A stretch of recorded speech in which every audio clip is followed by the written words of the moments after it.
तो प्यारे बच्चों, एक बार फिर से स्वागत है आपका अपने YouTube channel HP tuition classes में। तो बच्चों, DOE यानी कि डायरेक्टरेट ऑफ एजुकेशन की तरफ से लेटेस्ट सर्कुलर रिलीज किया गया, जो कि 23/4/2026 डेट का है, जिसमें यहाँ पर सब्जेक्ट में मेंशन किया गया है नॉन प्लान एडमिशन के बारे में। Class 11th under non plan admission for the academic session 2026-27, यानी कि नॉन प्लान एडमिशन के लिए क्लास 11th के लिए बताया गया है। इसका मतलब वे बच्चे जो क्लास 10th प्राइवेट स्कूल से किए थे या फिर दिल्ली से किसी अन्य क्षेत्र से हैं, वो दिल्ली के गवर्नमेंट स्कूल में यानी सरकारी स्कूल में क्लास 11th में एडमिशन लेना चाहते हैं, ये उनके लिए है, यानी कि नॉन प्लान एडमिशन। ठीक है, ध्यान रखना, इससे पहले प्लान एडमिशन स्टार्ट होगा, जो कि मंडे से स्टार्ट हो जाएगा। प्लान एडमिशन का मतलब ये है कि जो बच्चे क्लास 10th गवर्नमेंट स्कूल से किए और क्लास 11th गवर्नमेंट स्कूल से ही करना चाहते हैं, उनके लिए प्लान एडमिशन होता है, जो कि ऑफलाइन होता है। स्कूल में जाकर आपको फॉर्म लेना पड़ेगा, फॉर्म फिल करके सबमिट करना पड़ेगा। आपको ऑनलाइन तरीके से कुछ भी नहीं करना, ये आपका स्कूल से होगा, मंडे से स्टार्ट होगा।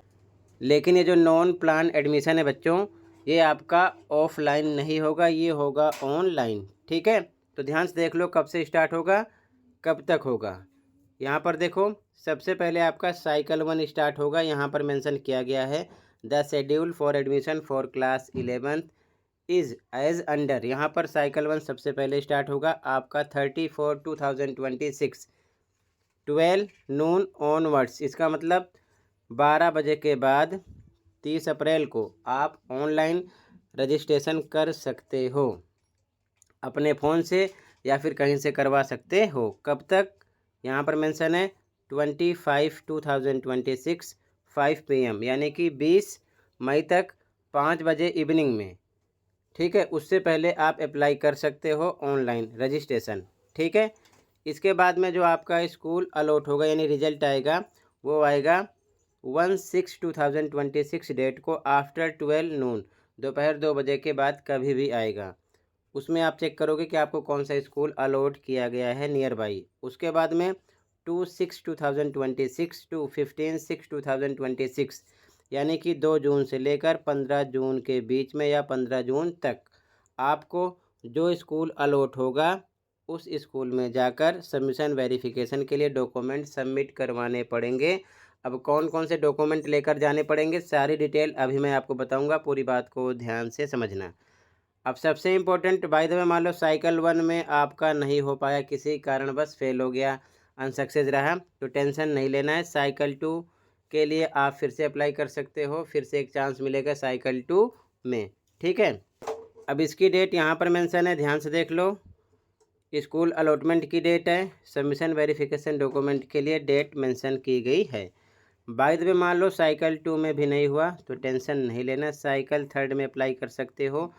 ऑनलाइन रजिस्ट्रेशन की डेट यहाँ पर है, स्कूल अलॉटमेंट की डेट यहाँ पर है, सबमिशन वेरिफिकेशन की डेट यहाँ पर है। बट अभी आपको साइकिल 2 साइकिल 3 से मतलब नहीं है, साइकिल 1 में अप्लाई करना है, जो कि 30 अप्रैल से स्टार्ट हो जाएगा। तो अभी आपको इस पर फोकस करना है, अब ध्यान से देख लो परसेंटेज क्राइटेरिया स्ट्रीम सिलेक्शन के लिए क्या है। अब एक चीज़ और ध्यान रखना बच्चों, ये जो परसेंटेज क्राइटेरिया है ये प्लान एंड नॉन प्लान दोनों के लिए सेम है।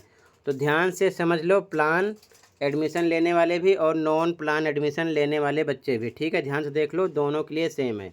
ठीक है, पूरी बात को अच्छे से समझो ताकि बार बार अलग अलग वीडियो देखने की ज़रूरत ना पड़े, ध्यान से समझो। ओके,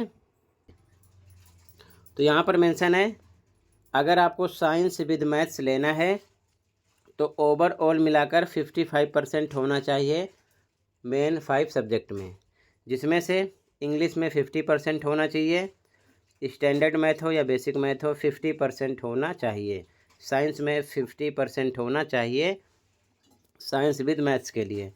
अगर आपको साइंस विदाउट मैथ्स लेना है तो ओवरऑल 55% होना चाहिए मेन 5 सब्जेक्ट को ऐड करके। ठीक है, इंग्लिश में 50% होना चाहिए, स्टैंडर्ड मैथ हो या फिर बेसिक मैथ 40% होना चाहिए, साइंस में 50% होना चाहिए, ठीक है। अगर आपको कॉमर्स विद मैथ्स लेना है तो ओवरऑल 50% होना चाहिए, जिसमें से इंग्लिश में 45%, स्टैंडर्ड मैथ हो या बेसिक मैथ हो 50%, सोशल साइंस में 45% होना चाहिए। ठीक है। इसके बाद में अगर आपको कॉमर्स विदाउट मैथ्स लेना है तो ओवरऑल 50% होना चाहिए, जिसमें से इंग्लिश में 45, हिंदी में 45% होना ही चाहिए, सोशल साइंस में 45% होना चाहिए। ठीक है, ये क्राइटेरिया है। अगर आपको ह्यूमैनिटीज़ लेना है तो यहाँ पर मेंशन है कि सबसे पहली कंडीशन तो ये है कि जो भी स्टूडेंट लेंगे ह्यूमैनिटीज़ वो सीबीएसई बोर्ड से ही क्लास 10th क्लियर किए हों, ये चीज़ ध्यान में रखें, या फिर सीबीएसई से रिलेटेड यहाँ पर मेंशन है। इसके बाद में अगर आपको इकोनॉमिक्स लेना है तो आपका कम से कम 45% होना ही चाहिए। ठीक है, ये चीज़ ध्यान में रखेंगे। और उसके बाद में अगर आपको मान लो मैथ्स लेना है तो कम से कम आपका 50% होना चाहिए स्टैंडर्ड मैथ में या बेसिक मैथ में क्लास 10th में, ये चीज़ ध्यान में रखेंगे। ठीक है, ये कंडीशन है। इसके बाद में यहाँ पर मेंशन किया गया है कुछ बच्चों को 5% का डिस्काउंट भी मिलेगा। किन बच्चों को मिलेगा यहाँ पर आप देख सकते हो, जो बच्चे जिनकी categories SC ST minorities OBC Kashmiri migrants इन सब में आता है। यहाँ पर मेंशन है those students having first second third position in national games.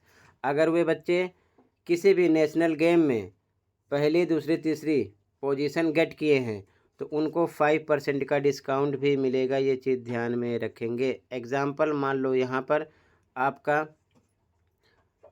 55% बन रहा है, मान लो साइंस विद मैथ्स लेना है, इंग्लिश में मान लो 45% है तो 5% का डिस्काउंट मिलेगा, 50 मान लिया जाएगा क्योंकि 50 के लिए 45 है तो 5% का डिस्काउंट दिया जाएगा। ठीक है ना, वो ले सकते हैं। इसी प्रकार किसी भी सब्जेक्ट में आप ये कंडीशन अप्लाई कर सकते हो किसी भी स्ट्रीम को लेकर, ये चीज़ ध्यान में रखना है। ठीक है, एक चीज़ और ध्यान रखना बच्चों, ये जो 5% का डिस्काउंट मिलेगा ना, ये any one of 3 subjects, 3 subject में से किसी एक पर ही मिलेगा, ध्यान रखना। ठीक है, जैसे कि यहाँ पर मान लो साइंस विद मैथ्स लेना है तो ओवरऑल 55% होना चाहिए, इंग्लिश में 50, स्टैंडर्ड मैथ हो बेसिक हो 50, साइंस में 50, तो तीनों में से कोई एक होगा जिसमें आपको 5% का डिस्काउंट मिलेगा। सेम कंडीशन अलग अलग स्ट्रीम के लिए रहने वाली है।